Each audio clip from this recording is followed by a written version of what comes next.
सुप्रभात बच्चों, आप सबका वर्धमान ई लर्निंग क्लास में स्वागत है। हमने पिछली वीडियो में अध्याय 6 तुलादान का अध्ययन किया था, जो एक संस्मरण है। उसका कुछ भाग हमने पढ़ा था, लेकिन कुछ भाग शेष रह गया था। आज इसको पढ़ लेते हैं।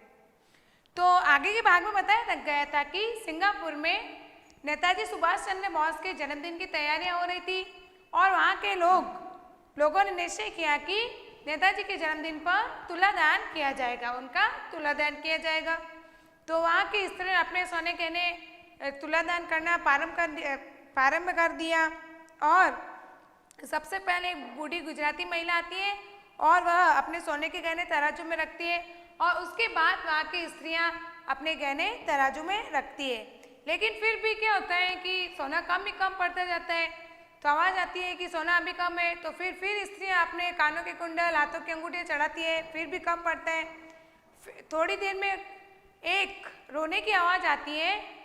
तो देखा जाता है तो झांसी रानी की रेजिमेंट, हाजन फोर्स की महिला शाखा झांसी रेजिमेंट की कमांडर लक्ष्मी सहगल और उसके साथ काम करने वाली दो युवतियाँ एक युवती को सहारा देकर लाती है। वो युवती सिसक रही है। तो नेताजी सुभाष चंद्र बोस जब देखते हैं कि एक युवती आ रही है जो सिसक रही है, तो लक्ष्मी सहगल के पास सूचक दृष्टि से देखते हैं। तो लक्ष्मी सहगल बताती है कि इनके पति कल ही युद्ध लड़ते लड़ते वीर गति को प्राप्त हो गए हैं। तो नेताजी सुभाष चंद्र बोस उस युवती के सम्मान में अपनी टोपी उतारते हैं और उसका सम्मान करते हैं और वह युवती अपना शीश फूल उतार कर तुलादान कर देती है। नेताजी के तुलादान में तराजू में रख देती है, जो कि सिंदूर से पुता हुआ होता है।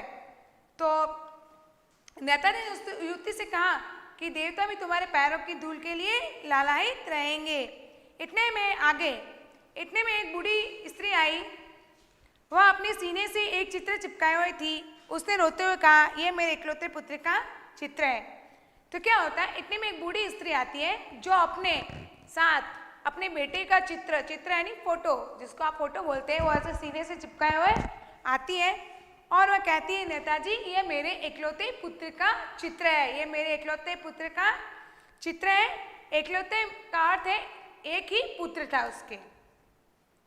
सिंगापुर में युद्ध से पहले अंग्रेजों ने उसे फांसी पर चढ़ा दिया था। काश ईश्वर ने मुझे दूसरा पुत्र दिया होता तो मैं उसे भी भारत माता के चरणों में चढ़ा देती।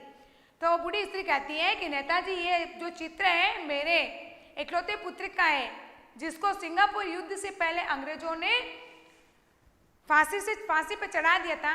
काश मेरे एक और पुत्र होता तो मैं उस दूसरे पुत्र को भी भारत माता के चरणों में चढ़ा देती। बूढ़ी स्त्री ने चित्र को जमीन पर पटक दिया। शीशा चूर चूर हो गया। उसने चित्र को निकालकर हृदय से लगा लिया, फिर सोने की फ्रेम को पलड़े पर चढ़ा दिया। तो बूढ़ी स्त्री ने क्या फोटो फ्रेम जो फ्रेम होता है उसको जमीन पर गिरा देती है, जिससे क्या होता है उसके कांच शीशे के टुकड़े जो होते हैं टूट जाते हैं।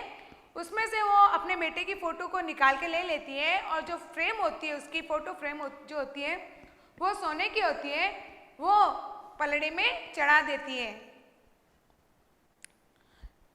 तराजू का कांटा बराबर हो गया, तुलादान पूरा हुआ। वो जैसे ही वह सोने की फ्रेम तराजू के पलड़े में गिरती है, तराजू का कांटा बराबर हो जाता है। अब तुलादान पूरा हो जाता है। जब तराजू का कांटा ही बराबर हो जाता है तो तुलादान हो जाता है। सुभाष बाबू तराजू से उतरकर खड़े हुए, बोले, कौन कहता है कि भारत आजाद नहीं होगा? माँ का वरदान व्यर्थ नहीं जा सकता है। अब तुलादान पूरा हो जाता है। अब सुभाष चंद्र बोस जी जो तराजू से बाहर आते हैं और उठकर खड़े हो जाते हैं और कहते हैं कि कौन कहता है कि भारत आजाद नहीं होगा?